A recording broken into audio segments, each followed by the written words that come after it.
Welcome back, ladies and gentlemen, to a brand new episode on the channel. So today's episode is a little bit different from my typical episodes where I'm normally doing behind the scenes photography. So in today's episode, I want to take a deep dive into one of the major accessories you need for your new mirrorless camera. So you just got your new Sony a7 III or a7R III. You're trying to figure out which memory card should you use. Should you go with the very expensive UHS-II card?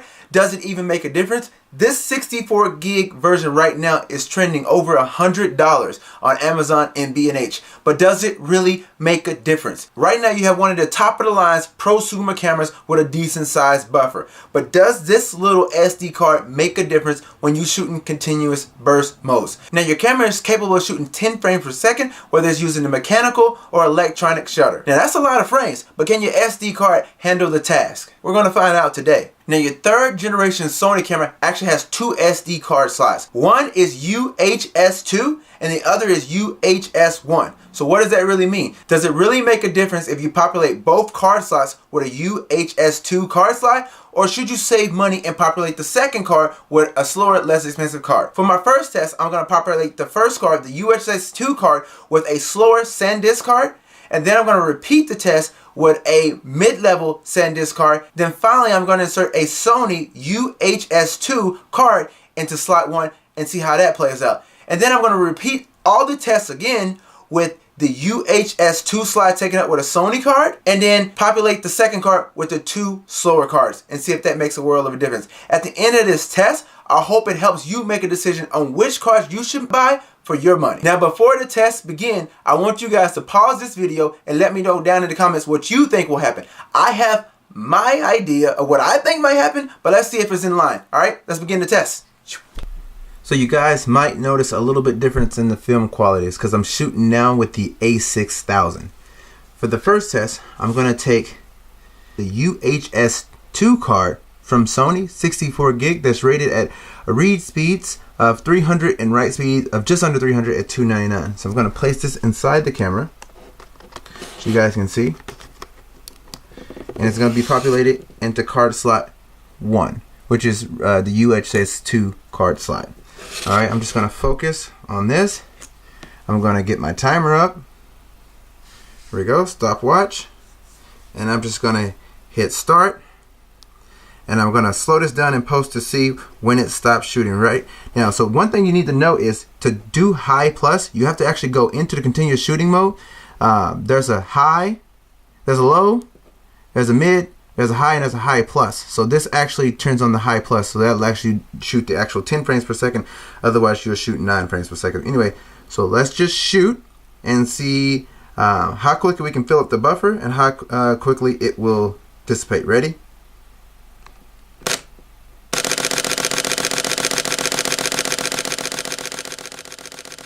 So after about 20 seconds of holding down the shutter continuously, I got a little bit nervous because it went past 20 something seconds and the buffer still hadn't filled up. So I started to think that I was doing something wrong.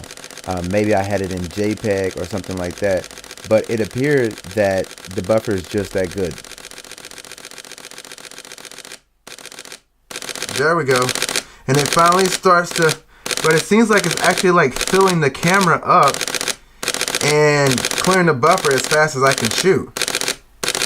Interesting. I wonder if I have that on JPEG. But look how quickly the buffer is clearing. As you guys can see, hopefully you guys can see that.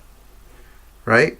See how quickly that buffer is clearing? It's like I can't even keep up. That is fast. Like I could, looks like with the UHS-II card, I can continue to shoot and you look like you can shoot forever, and look how quickly it clears that buffer. Like it's done before I can even do anything. So I just thought I'd go in and show you guys that I'm actually shooting in RAW, and that is crazy impressive.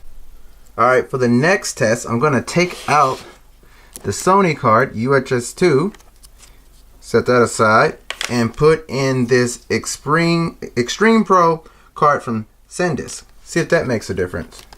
Same capacity, only thing different is the speed.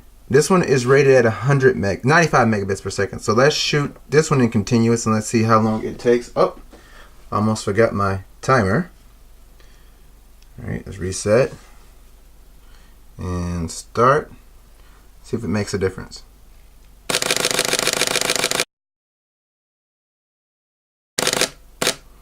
Okay, it definitely started to choke up there a little bit, a lot sooner. I don't know if you guys saw that. It definitely started to choke up sooner. So let's see how long it takes to clear the buffer. Alright, I don't know if you guys can see that at the top right, but it is still pretty fast, but it is definitely a lot slower, as you guys can see. The other one was going so fast, every single time that bar left the screen, it looked like it was going down like 6 to 10 frames, and this is only like it's going down 3 to 5. Alright, and the buffer's finally cleared. Okay, for the final test with the single card slot, we're going to take out the Extreme Pro, set that aside, and we're going to use this cheap SanDisk card. I don't know if it can actually focus. There we go. That's good enough. And we're going to put this one in. It's a smaller capacity, but I don't think that's going to make a difference. The real difference is going to be the speed. So let's see. It looks like it accepted it. And let's shoot with this and see what happens, right? Oh, let me start the timer. See if there's any difference.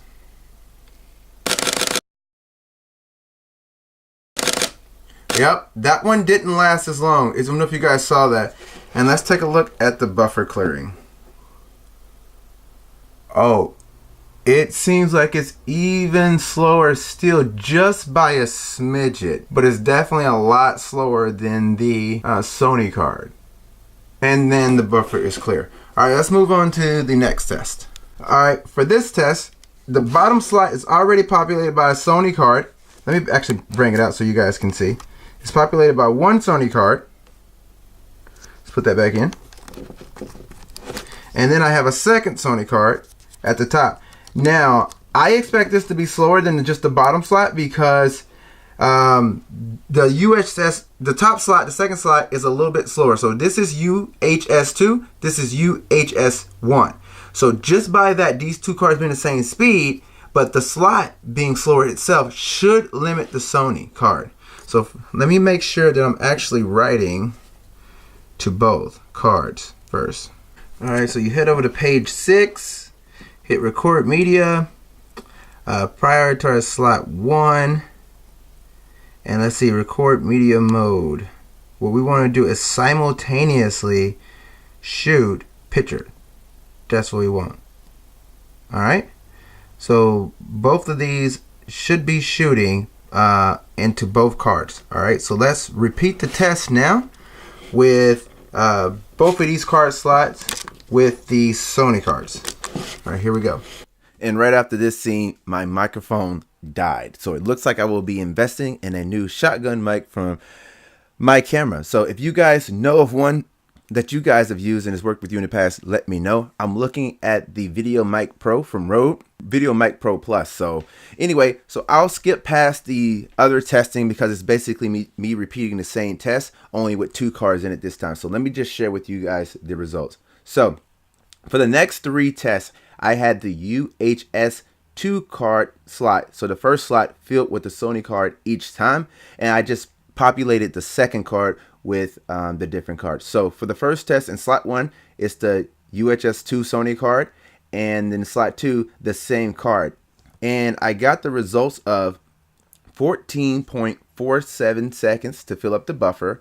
That's down from 28.04, and 23.64 seconds to clear the buffer. So as you can tell, that is a big decrease from the original test. So it seems that once you fill up that second card slot, with it being a limitation of only UHS-I, it really does slow down the amount of time that you can shoot for, and it adds to the amount of time that you can clear the buffer. Now on the test number 2, it was the UHS-II card slot with the Sony, again of course, and the Extreme Pro for SanDisk. So to fill up the buffer, it only took 14.04 seconds, so a second slower than the first test, and it took 24.54 seconds to clear the buffer, so a second slower, which is still inline and consistent. Now finally, for the cheap card from SanDisk, you only could shoot for 12.97 seconds, so around 13 seconds rounded.